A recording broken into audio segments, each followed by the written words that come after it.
pagi pemirsa, selamat pagi Wiki, apa kabar? Apa kabar Prisa? Kabar baik. Dan pemirsa apa kabar? Senang sekali kami berdua kembali menjumpai Anda dalam Power Breakfast. Pagi hari ini kita punya banyak sekali informasi yang menarik akan kami hadirkan untuk Anda. Kalau what's going on kan nanti ada isu viral, kemudian juga ada informasi dari mancanegara. Iya, dan nanti di segmen Market Buzz akan kita hadirkan ya CEO dari Bali United FC ini menanggapi terkait dengan dampak dari tragedi yang terjadi di Kanjuruhan, Malang pada Sabtu lalu Wiki ya. Betul sekali, dan ini juga memang berdampak kepada penurunan harga saham dari bola sendiri. Betul. Di perdagangan kemarin. Nah, seperti apa kemudian jawabannya kita nanti akan hadirkan. Dan pemirsa, saya Wiki Adrian. Saya Prisa Somodatu, kita jelang Power Breakfast lengkapnya. Kita mulai informasi pertama pemirsa dari Ukraina, di mana akhir pekan lalu Ukraina ini mengakselerasi niatnya untuk bergabung dengan Pakta Pertahanan Atlantik Utara atau NATO. Ya, namun Sekretaris Jenderal NATO Jens Stoltenberg masih berhati-hati dalam memberikan keterangan terkait lamaran Ukraina.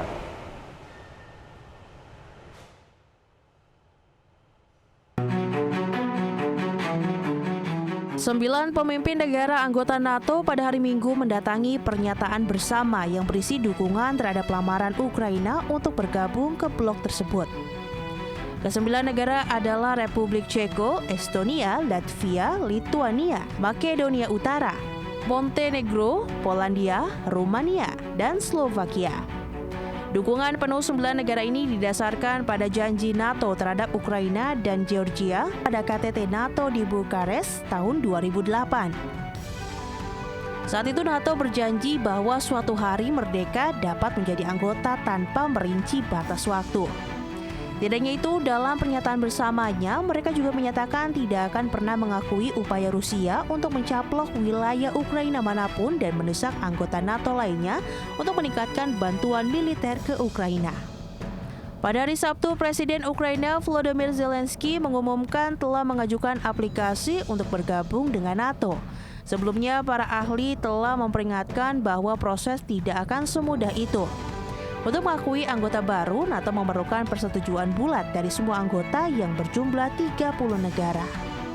NATO juga tidak mungkin menerima sebuah negara yang sedang terlibat dalam perang karena menganut prinsip pertahanan timbal balik. Apalagi mengingat niat Ukraina bergabung dengan NATO adalah salah satu sumber konflik dengan Rusia. Sekretaris Jenderal NATO Jens Stoltenberg juga masih berhati-hati dalam memberikan keterangan terkait lamaran Ukraina. Stoltenberg menegaskan bahwa butuh suara bulat dari 30 anggota untuk membuat keputusan tersebut. Berbagai sumber, IDEX Channel.